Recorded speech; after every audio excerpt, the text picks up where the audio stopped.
Give him a moment. Jan in chat, just let me know when you're ready for the top thirds. I don't know what it's called. Okay, we are gonna start right now. Let me just, I feel like I'm forgetting something one more time. Looking at everything. Also, hi to the ghost of Jan. Yes, Ghost of Jan. He haunts the Game Mess mornings. Yes, the direct is still happening live from. It is happening during his colonoscopy. Surprise! During, right in Yes. there. It's amazing. I don't know how they're gonna fit Miyamoto there, but it's gonna be great. All right, we're counted in. You ready, Sean? I'm ready. In 5, 4, 3. Yummy like a gummy bear.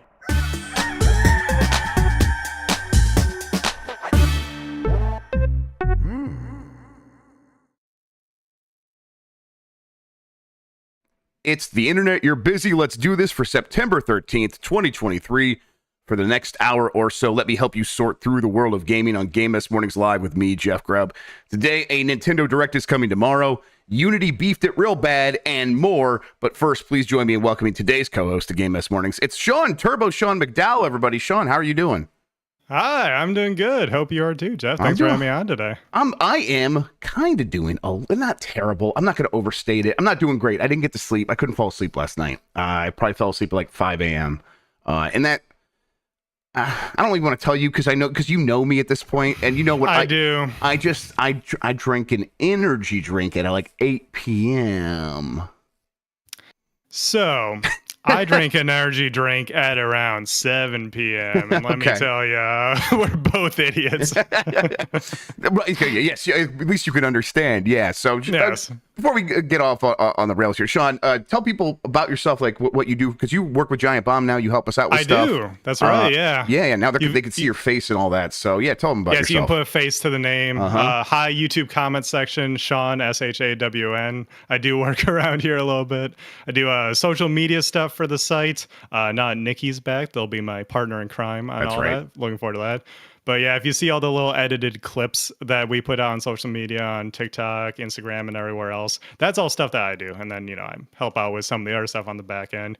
Like anytime Jan's busy with something or you guys are on an event, I do some of the YouTube stuff. Yeah, I usually just a helper. DM you and be like, oh my God, I used another DMCA song. Please fix this. Yeah, the Twisted Metal trailer kind of screwed us during SGF there. Yeah. Can you take care of that? Exactly, Yeah, stuff like sort that. of thing. Yes. So yeah, Yeah. it's been great having you around, helping with stuff. And glad I got another person for the posse to help out with Game Mess Mornings as well.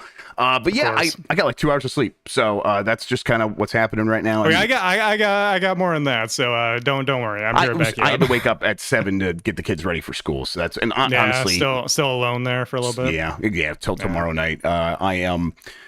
Was gonna just keep sleeping, and if luckily Emmy woke me up, so we got to school on time, no problem. Addie doesn't have school today. She's had a waffle, and then she had a cereal and some other thing. Now she's asking for ramen noodles, and I'm like, I will make that for you for lunch. Please just give me a break for a second, kid. But she's having a day. I think what happens is like she's used to having her sister around all the time, so when she's not and she's got to be by herself, she's like, I guess I'll just eat. I'm like, yeah, I get it, kid. I'm the same way. Yeah, they're around that age. My little sister was around that when she was that young too. Yes, definitely. All right. You know what? We got a lot happening, so let's explain what we do here. Most weekdays, I, Jeff Grubb, will help piece your gaming life back together. That includes breaking news and maybe even some of our own original reporting. For all these topics, I'll get the input of a bona fide expert who will make me look smart. If you are watching live on Twitch, welcome. You can always listen to the show later on podcast feeds by searching for Game Mess Mornings or on the RSS on giantbomb.com. You can also catch the show later with chapters and timestamps on YouTube. Hello, YouTube. All right, we have a lot to get into, so let's start the morning mess with the next Nintendo Direct has been confirmed for Thursday. This comes from Tom, the Machine Ivan at VGC. The next Nintendo Direct live stream will take place on Thursday, September 14th. Nintendo has confirmed. The event will take place at 7 a.m. Pacific time, 10 a.m. Eastern. There's a whole bunch of other time zones there. You can do the math. And it will feature roughly 40 minutes of information, mostly focused on Nintendo Switch games releasing this winter, Nintendo said. Now, we always have like a different opinion on what winter means. Not this again. Japanese companies normally mean the holiday season when they say winter, is my understanding. What do you think? I think they're smart enough nowadays to know what winter means, because we have had some releases in winter that do, end up in January and whatnot. So winter, I think, actually means winter nowadays, but it means, as a sensible person would think, the entirety of December into January and February. Not just specifically December 21st. Sure, yes. Which When winter actually begins, yes. That would be crazy to think that. Absolute maniacs would think that. No sense at all to think winter starts when winter starts. That would just be a complete lunacy. I think I'm also with you. I think that sounds about right. I think they mostly mean December, but I think January and February, there will be some games from that time zone here. There will probably be games in this direct beyond that as well, because they always do that as well, right? Yeah, they always say, we're going to focus on stuff from this range to temper your expectations, because, don't get crazy, everybody. Don't expect the Switch 2 and everything like that, stuff that might be a little farther out. But they also do then, drop stuff that is just a year, just a date. It's usually a couple of those things. So we'll probably have a couple of those surprises, right? I think so. I would expect it. I mean, they're also in that weird beginning of the transitionary period from the Switch to the Switch 2. Yeah. Obviously, I'm not expecting anything from Switch 2. There's that small little pebble of a possibility that they reference a new device in those terms. I don't think they say the words Switch 2 or the name of the system.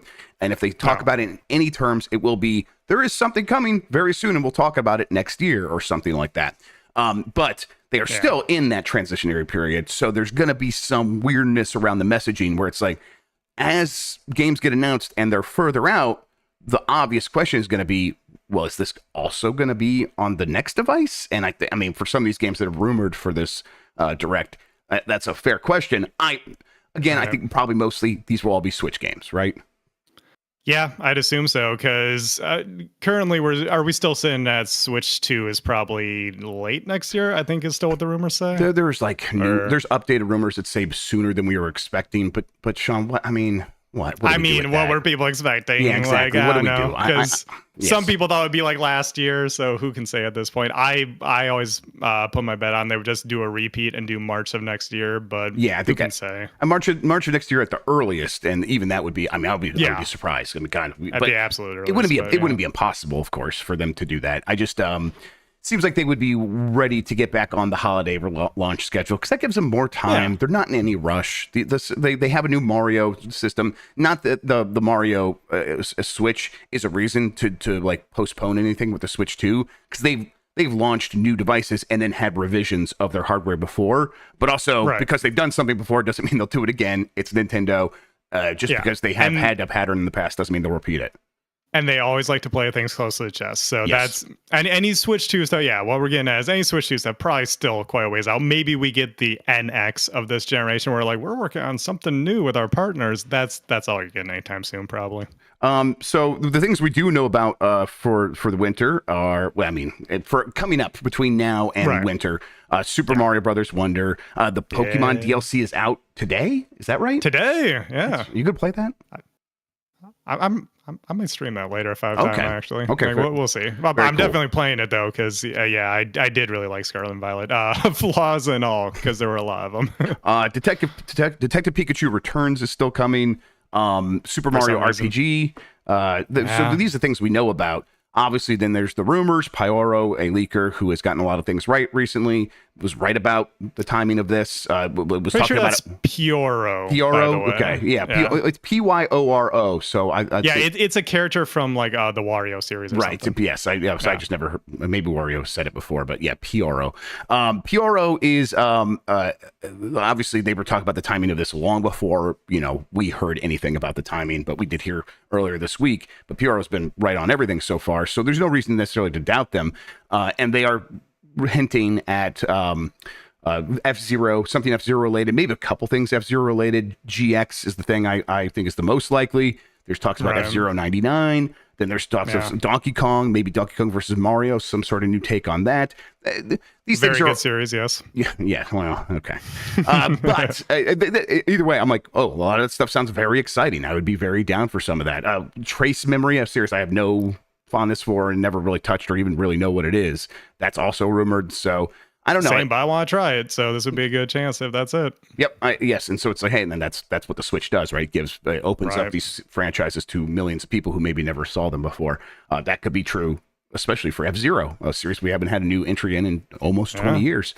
I'm pretty excited. I'm setting my expectations relatively high for an end of life Switch Direct. This is not going to be an E3 Direct, but it could still be a very good one. I don't know where you at with that. Yeah, I definitely think so. I mean, it's the September one, so this is going into the holidays. They're gonna have stuff to announce. I believe it was last year's that was a bit of a banger. I can never remember these. I'm a bit of a historian, but not to a level where some people are like, oh yeah, this, and this got announced in this direct from this year. I'm like, I can't do that, man. No but way. I, as I recall, the September one last year was pretty good. Yeah, maybe I'm a year off because someone just says the farm one. So I don't know. Maybe I'm crazy. It definitely was the farm one. There was like 8 farming games. I think there was also good announcements. So but there was good announcements as well. That's right. But yeah, going into the fall season, usually they have stuff to show. I think I really liked it, and it was one of those ones where it's like, this one was for me. But a lot of the directs have been for me recently. So that sounds right. Yeah, it's been kind of lucky on that side. I'm like waiting for things to break bad for a couple of years where like Nintendo does nothing that I like, but I don't know. I'm getting Super Mario RPG, so I'm not going to complain anytime soon. And like someone just said in the chat, 40 minutes is a lot of time to like get some announcement that you're probably going to be into, right? Yes. So 40 minutes, a lot of time to fill. They will definitely talk about stuff that's already been announced. That's coming up soon. Yes. They will probably have another trailer for Super Mario Brothers Wonder. I mean, this is them getting ready to sell you things this holiday. Basically a launch trailer, yeah. Yes. But there's room in the 40-minute direct for pie in the sky possibilities. Beyond like, oh, they're talking about Switch 2. What do you like? What do you think? I'm like Prime? Is it time? Is it the prime time? It could be prime time. Yes. Maybe. I think they will talk about Metroid Prime 2 remaster. I hope that happens here and just comes out. That would be really nice. But then that I think they probably still take one more direct before they talk about Metroid Prime 4, and that would probably be early next year. But that's me just being conservative. Do you think that there's any chance that they mention a new Mario Kart, or is that something they save for the Switch to 100%? No, that's a next Switch thing because that's got to be a next Switch game. There's zero reason to don't put it talk on the about Switch. Yes, exactly. Personally, I think it's gonna be a Zelda blowout, and I don't see why there would be any reason for it to be anything else. Okay, yeah, you can take your Zelda blowout and stuff it up Mike Bonatti's colonoscopy. Yeah, I would. Okay, I mean, I would very much like it if they would announce those ports of the GameCube Zeldas. Yeah, actually, seriously, where the hell are those things? Right. Again, like it was the Metroid was the one where it's like, hey, we found out after it came out, it was submitted to the German regulators 2 or 3 years before it came out. And it's like, okay, I've heard about these Zelda ones being done and ready to go for a very long time. Wow. Yeah. And they have their reasons. I think it's like some of it's just because they're Nintendo. Is why. Nintendo. Yes. But they really like sitting on games these days. And that gives them a lot of freedom to take the extra time on all these different things. But at a certain point, it's like, well, do you ever sit on it so long you just decide to never put it out? Because that would be weird. Why would you do that? But sure hope not. Sure hope not. Yeah. All right. So yeah, Nintendo Direct tomorrow, 10 a.m. Eastern, 7 a.m. Pacific. We will be talking over it here at Giant Bomb. We got it up on our schedule. We kind of knew it was coming. We purposely told Nintendo to hold it during Mike's colonoscopy so he would be busy so we don't have to deal with him. So it'll be great. Everyone's going to have a good time. Let's move on here. Unity tries to clarify new install fee plans amid developer outcry. We talked about this a little bit on the Bombcast. We got some updates here. This is from Tom Ivan at the VGC once again. Unity has sought to clarify plans to charge an install fee for games made using its tools after its announcements of the move sparked a backlash from developers. Starting in January 2024, the new Unity runtime fee will apply to games that meet a minimum revenue threshold and have passed a minimum lifetime install count. The announcement sparked outrage among some members of the development community who said the new fee structure was ill-conceived, unfavorable to game makers, and could be open to abuse. Developers questioned why Unity had decided to introduce fees that could penalize them for placing their game in a big sale or deciding to include it in a charity bundle or a subscription service like Game Pass. After previously saying that a player installing a game, deleting it, and then installing it again would result in multiple fees, something which would potentially allow malicious groups to target specific developers, Unity exec Mark Whitten told Axios that the company had tweaked the policy so that it would only charge for an initial installation. However, if a user wants to install a game on multiple devices like a PC, a Steam Deck, that will count as 2 installs. Fees for titles downloaded through the subscription services like Game Pass will be charged to distributors like Microsoft rather than developers, Unity said. And it's like, Unity, you could just say anything. I mean, what's that even look like? They're just saying anything. Runtime fees won't be charged for installations of game demos unless the demo is part of a package that includes the entire game, such as an early access release. Unity also told game developers that qualifying charities will not be charged for installs. So yeah, the basics here is Unity had this idea of every time someone installs the Unity runtime engine that like comes with every Unity-based game, they should get a little extra money, little fee on top of that. Right. And if anyone doesn't know what that means, basically that was their way of tracking when a Unity game is installed, which is their metric for all this. Right. And that is on its face bizarre because it can be removed from the purchase, which is like the thing that almost every other company in the space is like, hey, when the purchase happens, yeah, you're using our tools. We would like a piece of that. Let's base it on revenue. This is completely separate, and it's just people installing it, something you can't control really. And if you can control it, it is because you're putting out these demos, and they were going to charge you for that as well. Now they've backed off, but that's still that idea of every time someone installs the game, you getting charged is going to be awkward and weird, and a lot of developers still hate it for very good reason, right? Yeah, because, I mean, first of all, there's not great ways to track it under, the... under what they've stated. This is all bullshit, Jeff, is what I'm trying to get at here. They still have no idea what the hell they're... I could tell.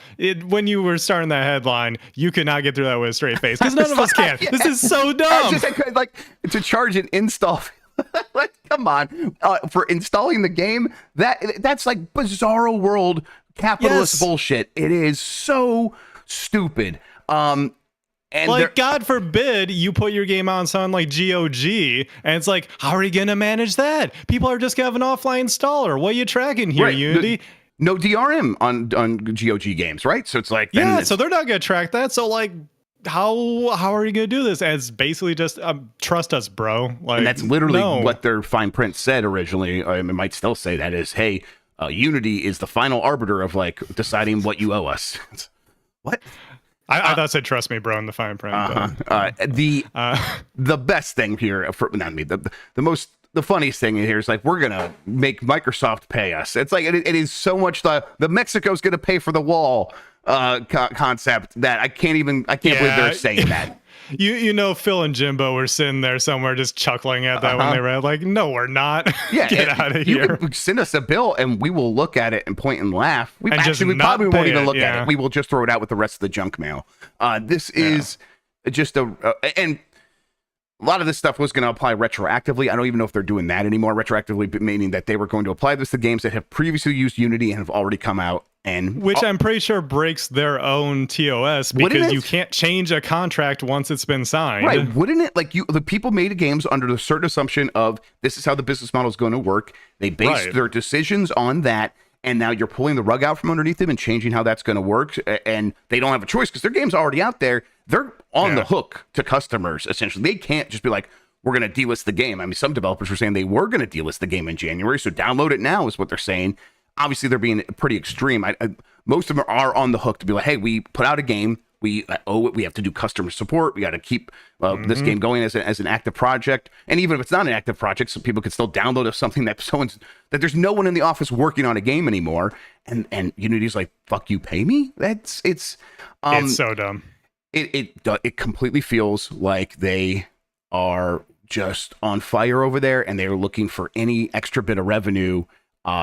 But how bad can it possibly be to do something this rake steppy, right?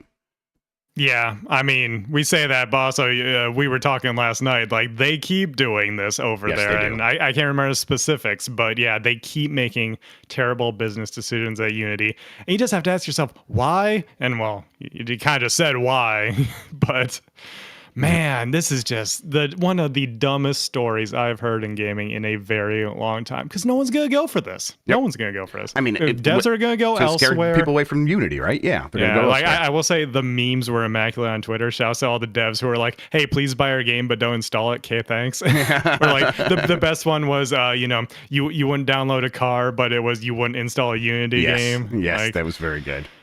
Because we're all just clowning on it. This is a terrible decision. It's hopefully gets walked back, or guess what? People are just going to go elsewhere. People might go over to Unreal of all things. Like I saw some devs talking about that. It's like, you got it bad when people are going to Unreal in the state that engine's in. Or Right, and like developers who have never have done that before and have grown up learning Unity, and they're like, hey, we're going to go to Unreal and we're going to give them, it's a pretty expensive engine to work with for indie studios, and they're we're going to pay that because that makes more sense. It's better than having to deal with the uncertainty of Unity's wild decision making.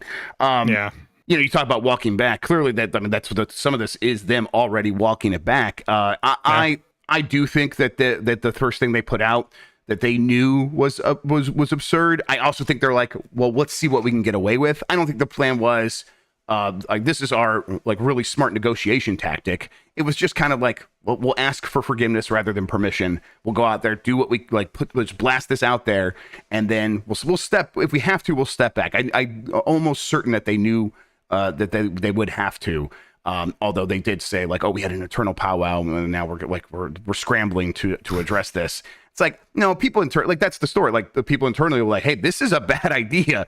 And like, what about like games on Game Pass? And then the leadership was like, don't worry about it.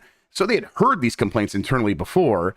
They're like, well, we're going to see if we can get away with it. And if we can, great. If we can't, then we'll step back and who cares? And that's about as much as they thought about it, because they obviously could not have thought about it any more than that. Real quick here, did you see this? Because Lexi puts it in the chat. I didn't look into it, but apparently some Unity bosses sold stock days before this announcement. Did you look into that at all? I saw Sirkin Toto, who is an analyst in Japan, who's a really sharp guy. He pointed out that for years now, actually, Unity's stock has gone down, but John Riccitiello has continually sold at very opportune times, and to the tune of like $450 million. $500 million for John Riccitiello running Unity into the fucking ground. I mean, the whole system's fucked up, Sean. I don't know what to say. It drives me insane that we have to keep coming back and telling stories. And not even like, oh, the same kind of people, the same person. Yes.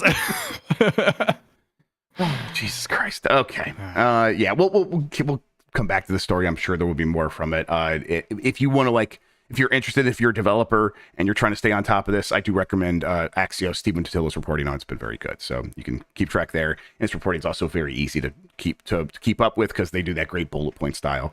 I like Axios a lot. Yeah. All right, moving on. Xbox Series S and X UK sales jumped 76% on Starfield launch. This comes from Christopher Dring at gi.biz. I hung out with Christopher at PAX a little bit. He is a nice guy. He waited in the Nintendo merch line, and he was like, I'll get you something. I'm like, oh, thank you so much, Dring. And then I sat down and talked to him a little bit at the hotel. He was just great to hang out with. A smart guy. The launch of Starfield and a new version of the Xbox Series S significantly boosted sales of Microsoft consoles. GfK data reveals that Xbox Series S and X sales jumped 76% week on week for the 7 days ending September 2nd. GfK Games boss Dorian Block says that the week is the biggest this year so far for Xbox Series S and X hardware sales in the UK. Meanwhile, the week ending September 9th is currently the second best week. Yeah, that's right. They're having 2 good weeks in a row because they were up last week and now they're up even more. So this is what we expected, right, Sean? This is the way it should work if you're launching a big game that everyone cares about, right? Right. Literal system seller. That's the way these things work. Like people who are on the fence, this is where they get in the door. Like they were saving their money and everything. So makes sense. I guess, there's still question marks, will it have long-term effects? But we can't know. You got to start somewhere, though. And Xbox was struggling hardware in terms of hardware.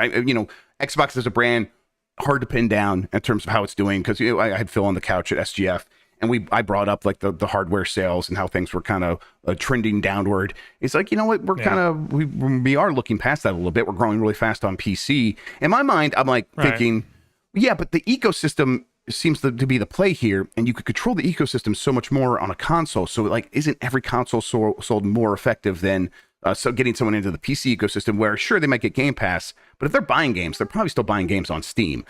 But Microsoft games are on Steam as well, which I think is the play here, that they literally want to be everywhere, not just every hardware platform. They want to be wherever you are playing games. They want to have like some, finger in the pie there. And that is more and more effective the more and more games they have that people really want to be buying, and that's they're on the pathway to doing that. If they were super worried about the ecosystem on PC, you're right, they would be exclusive to the Microsoft Store on Windows, which they tried, and it didn't work that well. So that's why they know them better than expanding. anyone it doesn't work. So yes, they are exactly. Like they have Bethesda now. Bethesda games all on Steam, and they're gonna have Blizzard. Those Blizzard games gonna be on Steam. They're already moving to Steam even before Microsoft is in charge. So yes.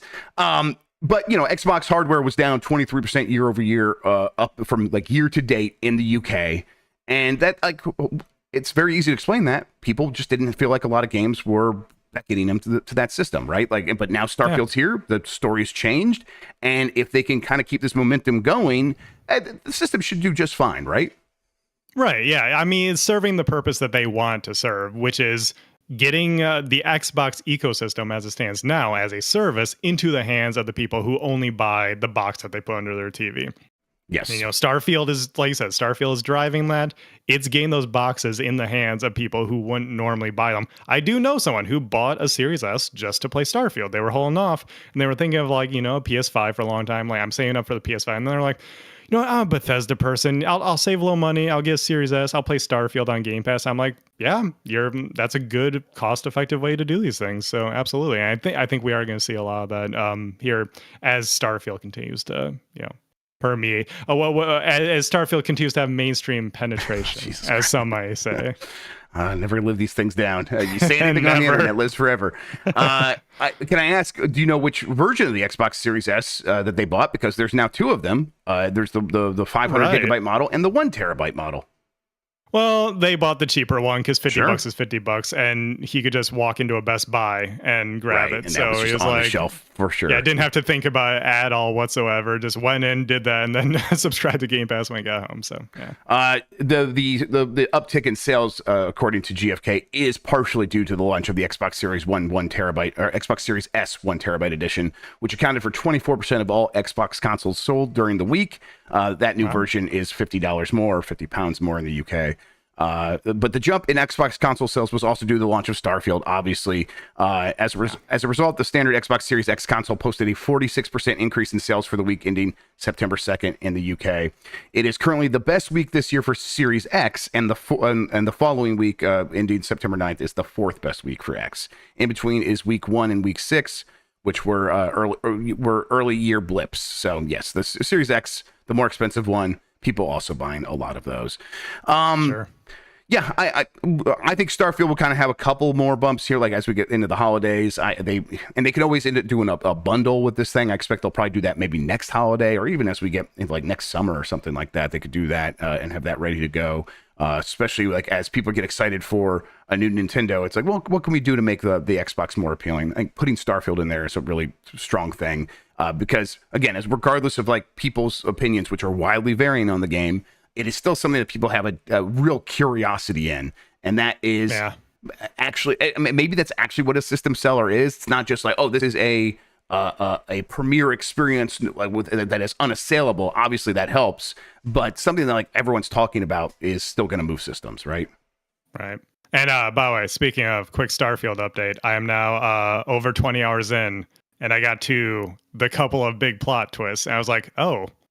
It took me like 20 hours to get here, but all right, we're actually starting to get interesting. It's now. Interesting, right? Yeah, I find it very compelling. I'll talk to you off air because it is a huge spoiler if we talk about it. But and there's like huge spoilers involved in like how you get there too. Yeah. Yeah, I have thoughts on it and how it was done, but I think at least it's getting to an interesting place. Right. It's there's some it's keeping me going through a game that I otherwise might have dropped. Yes. I kind of like, once I kind of got the hooks on that, I'm like, oh, this is going to pull me all the way through.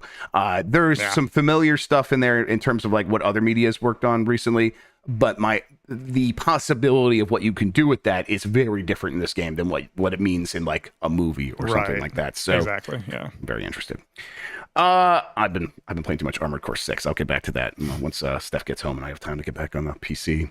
All right, next story. iPhone 15 Pro will run native versions of AAA titles. This comes from Sophie McAvoy at gi.biz.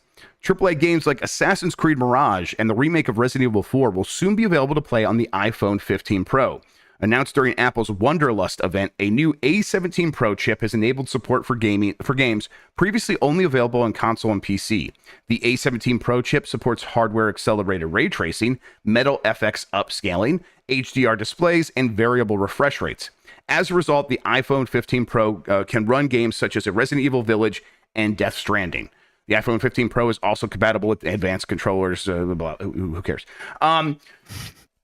Okay, Sean, for me, like my first gut reaction here is, boy, that means the Switch has got to be like right there, right? And then like, I stumbled 2 seconds later. I'm like, well, the iPhone comes out every year. It's $1,000, starts at $1,000. There's no way Nintendo's going to use NVIDIA's most recent chip. We kind of know based on the rumors they're not going to be doing that. But the things that they're talking about here are still a lot of the stuff that like could be the magic sauce in a Switch. The upscaling, like I wouldn't expect Apple's Metal FX upscaling to be as good as DLSS, but it's still going to get similar results and enable similar kinds of games. And then hardware accelerated ray tracing, you can just leave that out the door on the Switch too. I don't need that. Yeah. You could just leave that outside. We're fine. But I mean, it's cool for me. There's no way I'm ever going to play these games on my iPhone, but I know there are people who will. You're the guy who never plays games on his phone, as we've discussed before. That's the difference between us, is that I've actually been trying to get more into it because I think there are enough games available that I bought a Backbone recently just to try out. Okay, so I was going to say, are you playing phone games or are you playing games that were made for other stuff that can run on a phone? Or are you doing cloud streaming or whatever? Are you streaming from your console? What do the games look like? Oh, it is. Okay. So that's the thing. I will say on Android, the support is worse than iOS, unfortunately, and I have a Pixel. But when games are designed around the controller, it does feel like I'm basically just holding like a Switch Lite, kind of. It actually is a good experience. There's a weird amount of games not being optimized for it, though. But I know on iOS things are better. And I think this is cool because if the games are natively designed around controller support, you basically are just playing a souped up Switch at that point. And I think it's important to, in case people don't know why like this is happening at all, it's not like Apple immediately made a big push for gaming on mobile specifically here. Apple's been streamlining all of their silicon into ARM processors. So basically the processor that's in your phone, even the highest end, I don't know if I think it's still the highest end Mac Pros and stuff use this silicon, the Apple silicon. Yeah, use the same process basically, yeah. And then they just scale up. They made it in a way where they can they can duct tape two GameCubes together and stack some of these chips, and it will get you more horsepower. So that's what this means is you can also trickle down to the phones, and that's what we're seeing here. So that way, games that get ported to Mac now can just run on your phone, which is kind of cool, and it's kind of something that I wish other ecosystems would have. But that's why you're gonna see stuff like a Resident Evil Village or Death Stranding running on a phone, and they're just like, just slap a Backbone on there, or connect your DualSense to your iPad. It's because it's all in the same ecosystem. It's all running on roughly the same silicon. Yeah. And I mean, kind of cool, I think, from a tech for sure perspective, right? I mean, Apple's chip story has been, obviously they've been really strong on mobile for a very long time, but then taking those chips, those systems on a chip, and then replacing the Intel chips inside the MacBooks and stuff like that with the M1 and now the M2, that was very cool stuff. And we know it's especially good because Apple makes everything specifically for its processors, which means that you get even better performance because that native sort of runtime is so much better than where it's kind of generic sort of stuff happening on x86 chips. And that's Right. like, yeah, technically they're more powerful, but they don't run, they're not getting as close to the metal or whatever. And so you're not getting quite as good a performance. Or if you use Adobe Premiere on both these things, it's like, yeah, that it's going to run better on a more powerful x86 chip, sure.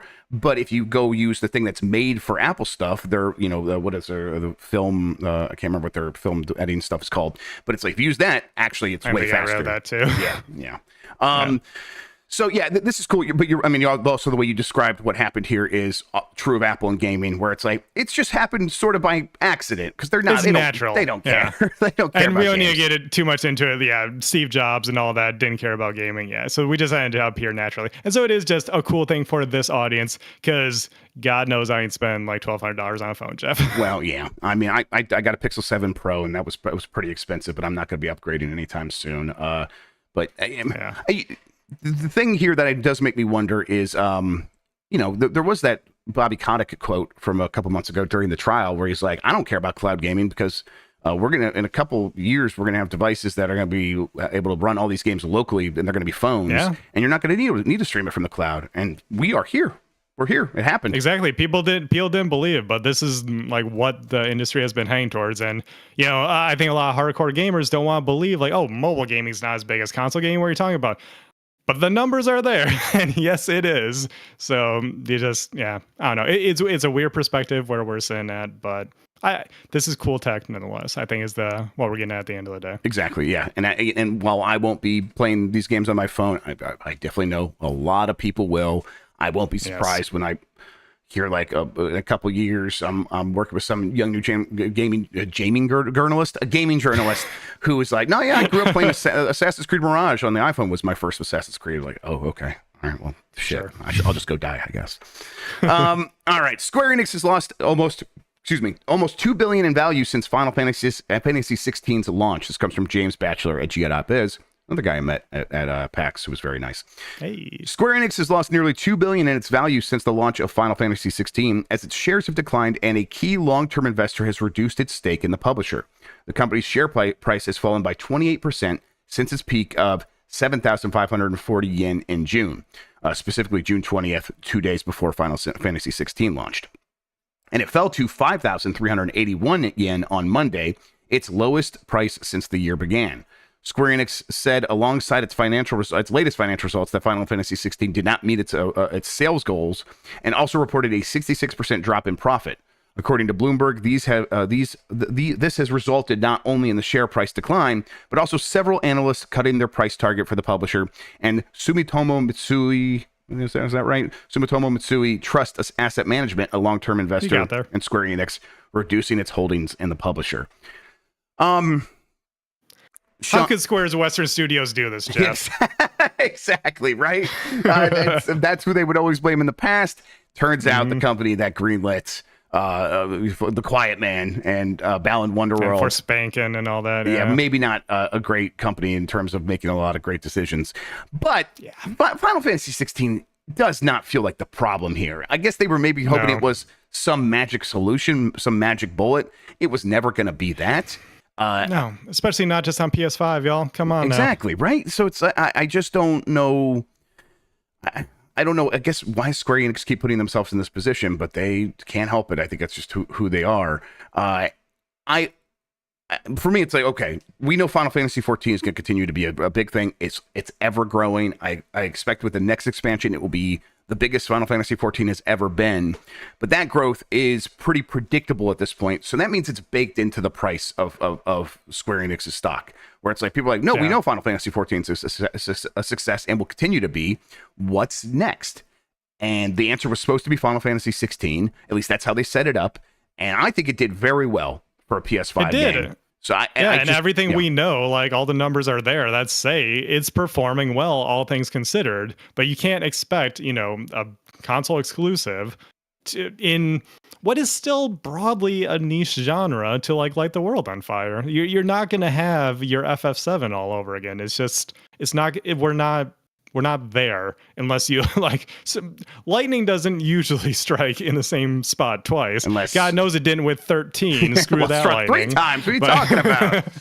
Oh boy. Oh God, that's really. But they just need to rein in their expectations. And it's so baffling that they never do. That they're always just like, we need to be the biggest thing on earth again. It's like, Square, what are you doing? Yep. This is the same company who also then does the blunderbuss effect and just shoots out like 20 games at the end of the year. Yes, it's still like so weird, and because I remember we were like, I was kind of starting a giant bomb, doing a bunch of quick looks. I'm like, man, there's like 7 Square Enix like mid-sized games or smaller, all coming out at the same time, basically. Like, what's going on here? I'm like, hey, they're putting out a lot of games. That's a good. I would have asked them, hey, you should put out a lot of games.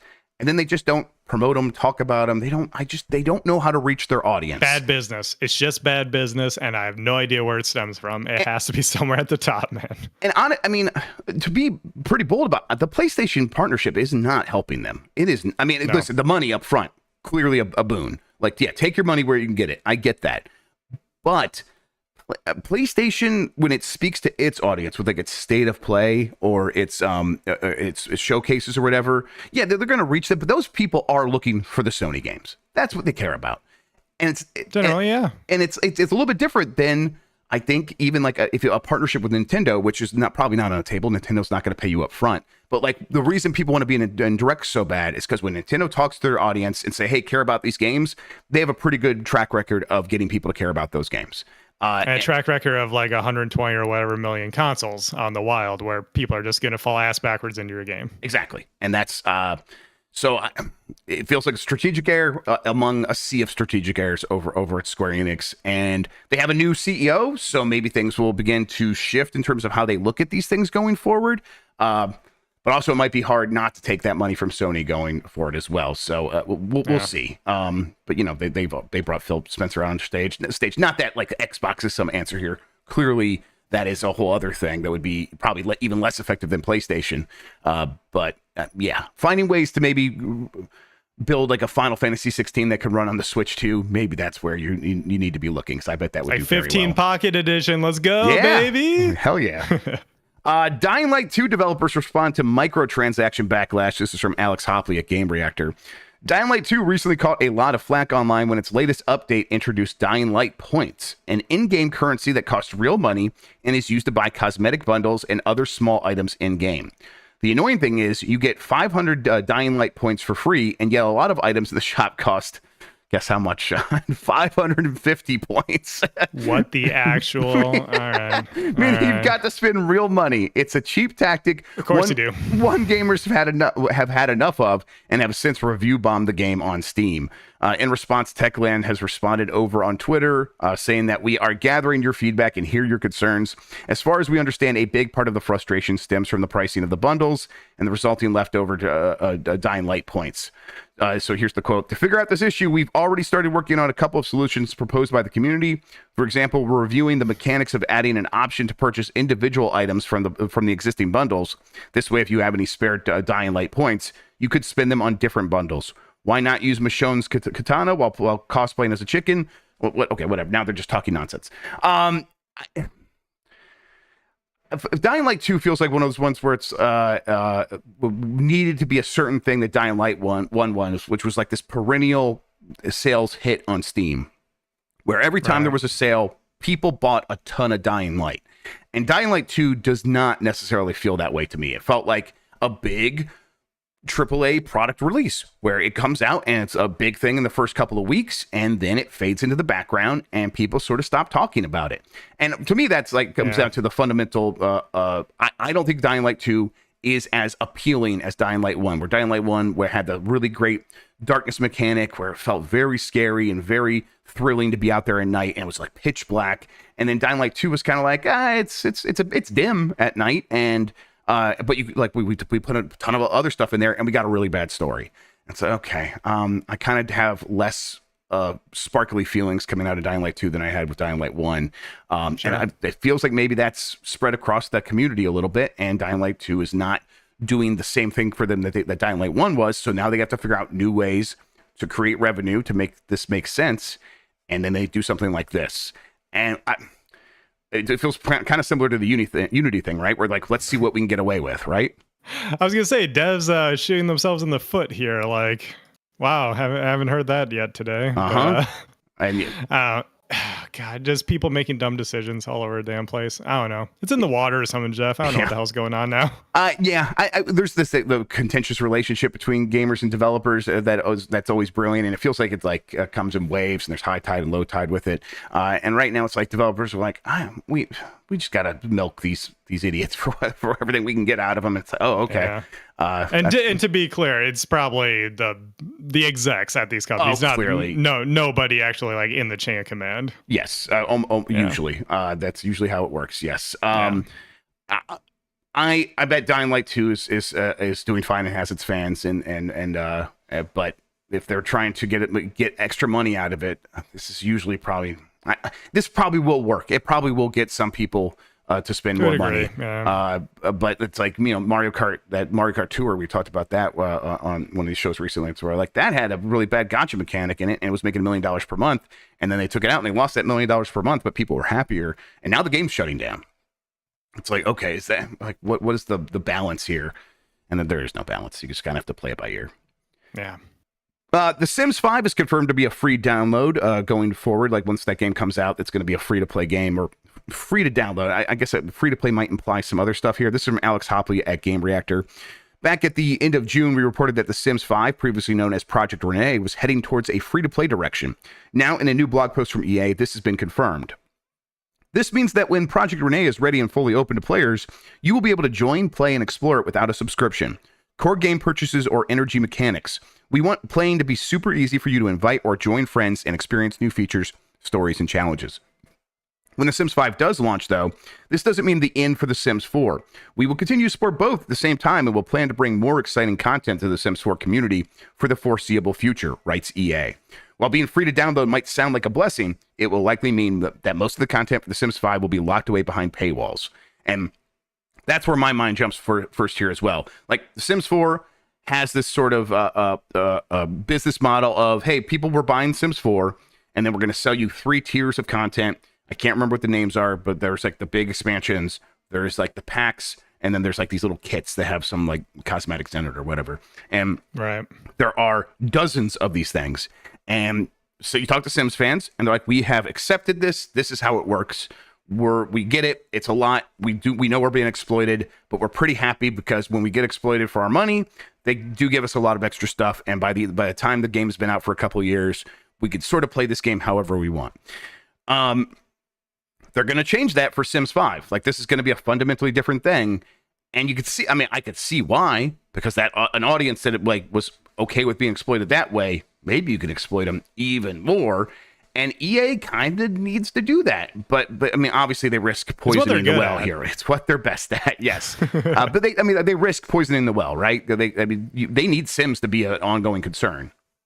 Yeah, they need to be their FF14 because that, they can make other blunders, but as long as they have consistent stream of revenue through something like The Sims, that'll keep them going. And so they need these service games to do well. And yeah, this seems like, now listen, if Lucy was here, I'm sure she would tell you all about The Sims because God knows I don't know anything about The Sims.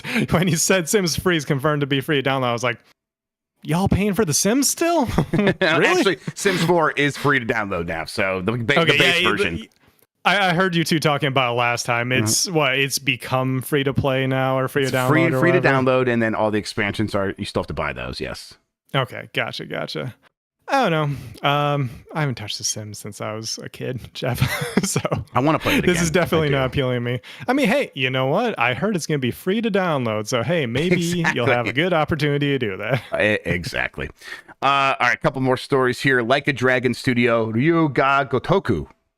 Nailed it. All right, hell yeah, let's go. Is holding a product showcase next week. This is from Tom Ivan at VGC. Tom, the Machine Ivan, of course. Like a Dragon developer, Ryoga Gotoku Studio will hold a digital product showcase next week. The RGG Summit Fall 2023 edition will take place on September 19th at 8 p.m. Pacific Time, 11 p.m. Eastern. The presentation will be viewable on publisher Sega's Twitch and YouTube channels. 2 Like a Dragon games were announced during last September's RGG Summit Fall 2022 edition. Like a Dragon Gaiden, The Man Who Erased His Name is a spin-off which sheds light on Kiru Kazama's perspective during the events of Yakuza 6 The Song of Life, leading up to Like a Dragon 8. The action-adventure game will be released on November 9th, 2023 for the PS5, PS4, Xboxes, systems, and PC. The next mainline game in the series, Like a Dragon 8, is coming to PS5. Ichiban Kasuga, as dual protagonists with also Kiryu, will be a big part of that game. Those are what we know about. There probably will have big updates on both of those games because they're leading into one. The other one's coming out next year. But they have had a lot of like Yakuza, Like a Dragon stuff going on at the same time. So I wouldn't be surprised if we get yet another new thing. What's a good space for this series to move in? I have no idea because they can do whatever hell they want, exactly, as they proved by moving into turn-based RPG. It's like the possibility space for this franchise is completely open. They could do a kart racer. They could do a kart. I was just thinking, game. Let's go. Yeah, exactly. And I would love that. Yakarta. No, there it is. We'll workshop that. It's beautiful. No, change nothing. You got it in one. Yeah, and I would be down with that. I think what they need is or like even like a Mario Party game or something like that. Like that would be good. That's right. They did do kart racing already. It's a mini game in 7. Yes, exactly. They do have. I did do that in 7. Yes, that's like why it occurred to me. But what they need is a fun way to kind of like the Smash Brothers thing, where hey, everyone learns about most of these Nintendo franchises through Smash Brothers first, and it's like now I know about Captain Falcon, and now I know about all these Fire Emblem characters, so I guess I'll check out Fire Emblem. So I think if they could have something like that with Yakuza, where it's like a friendly, open game that's just kind of fun and introduces. Are you saying we can put knights in here and stuff, or? Well, now that could be cool too. That would be interesting as well. But I don't know. This studio is they're on such a hot streak that they can get away with almost anything, and I hope that they kind of take that ball and run with it. Like, let's just do anything. Obviously, right now they're probably most focused on getting these next 2 games out, though. Yeah, series is wild. They get wild. Hope they do because it's fun when they're wild. Last story, Xbox Game Pass Core. All 36 games have been revealed for tomorrow's launch. This is from Darren Bonthus at GameSpot. There's a lot of games here. I'll read through them real quick. Among Us, Astroneer, Celeste, Dead Cells, Descenders, Dishonored 2, Doom Eternal Standard Edition, Fable Anniversary, Fallout 4, Fallout 76, Firewatch, Forza Horizon 4, Gang Beast, Gears 5, Golf with Your Friends, Grounded, Halo 5 Guardians, Halo Wars 2, Hellblade, Senua's Sacrifice. I can never remember. Senua. Human Fall Flat, Inside, Limbo, Ori and the Will of the Wisps, Overcooked 2, Payday 2, Crime Wave Edition, Power Wash Simulator, Psychonauts 2, Slay the Spire, Spiritfarer Farewell Edition, Stardew Valley, State of Decay 2, Juggernaut Edition, Subliminal, The Elder Scrolls Online, Teenage Mutant Ninja Turtles, Shredder's Revenge, Unpacking, and Vampire Survivors.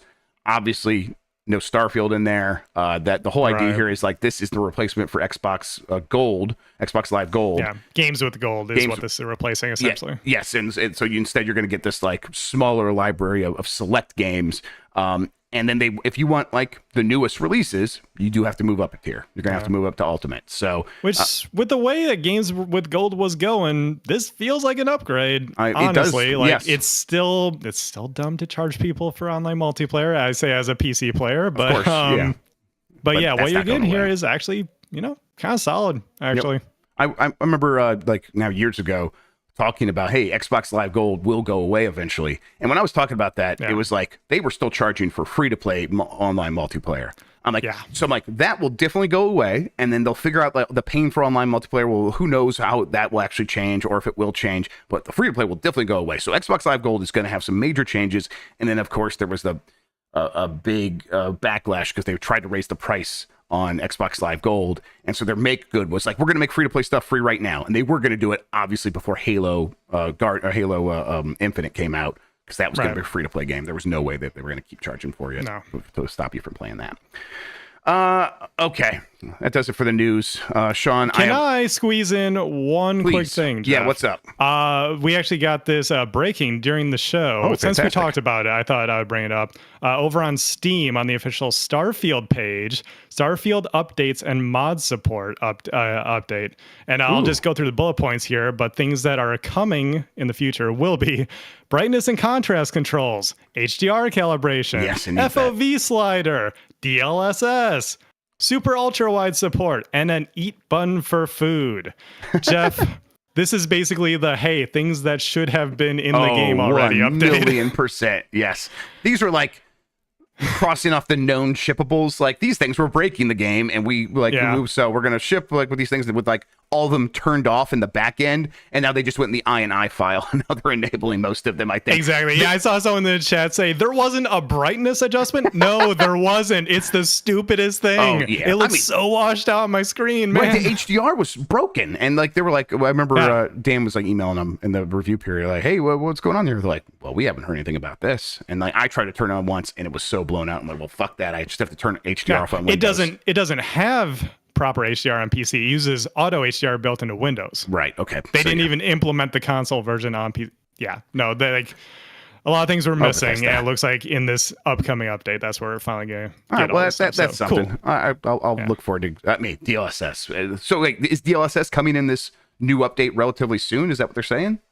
I didn't read through the entire thing, but they say, after that, expect a regular interval of patches that have top community requested features. So this is going to be a rollout over time. Right. That sounds right. Let's be real. Some of that stuff is an easy fix. So some of that stuff will be in there sooner. I wouldn't be surprised if in like the next hotfix we see the FOV slider, because FOV is kind of important in FPS. Yep. Especially on PC. People are very crazy about that, actually. Okay, let's see here. I had a poll from yesterday. Actually, before I get to that, Sean, why don't you tell people where they could find you on the internet and all that good stuff? Sure, you can find me on the artist formerly known as Twitter as TurboShawn _ and on Twitch and everywhere else as TurboShawn, SHAWN. If you want to see what I'm up to professionally, I host Game Mess Jeopardy with this knucklehead, I think I'm pointing the right way, and Mike Minotti and one of our friends from the industry. We do trivia every month. It's always a fun time. Guess you may know, Dan Reichert, Ben Hansen, Blessing from Kind of Funny. A lot of cool people have been on the show, so I appreciate people checking that out. And of course, as mentioned at the top of the show, I do social media stuff for Giant Bomb. So check out everything that we post on Twitter, Instagram, TikTok, Threads, Blue Sky, wherever the hell we are. You can find us there. That's right. People always come to us and like, I listen to Game Mess Jeopardy, and I know all the answers, so I'm going to beat you. And I'm like, oh, you just wait until you're there and see what it's like. And they learn. They learn what it's like to... Yeah, you saw that. If you saw a video that Jan put up yesterday of Mike just screaming about trivia at Nintendo World or whatever, that's just Game Mess Jeopardy. Yep, that's just all we do. That's the entire show. Yes. Ben Hansen beat us. Imran Khan beat us one of the times he was on. Yes, that's it, right? Anyone else win? Well, I mean, Dan Reichert wins every month, but outside of that, all right, let's stop. 18 months straight. Let's just stop giving him what he wants. All right, the poll from yesterday. Do you think Elder Scrolls 6 comes out on this generation of consoles? 8% say yes, 34% say yes, but cross-gen with the next console, and 58% say no. I'm like maybe cross-gen, but I voted no, actually, here. I think maybe like retroactively cross-gen, sure, but it's far enough out that it's probably next-gen only.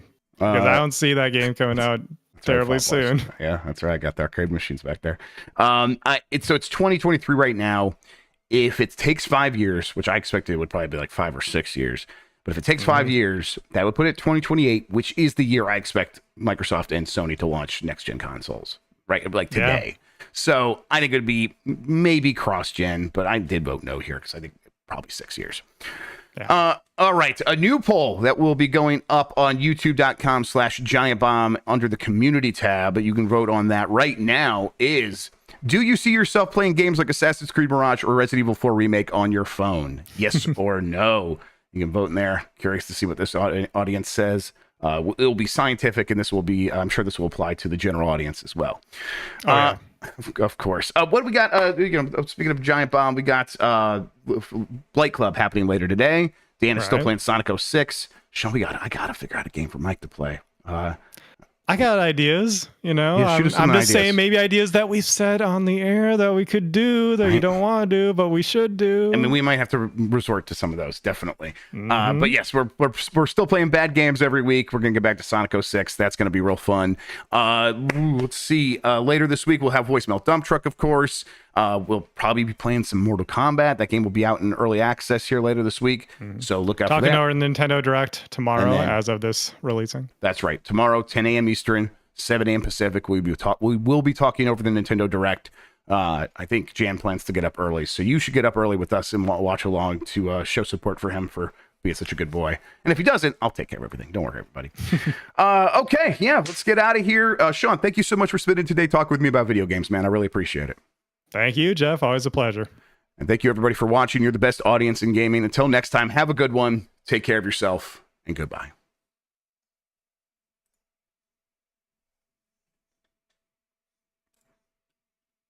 All right, we did it. Coming back up. There's that.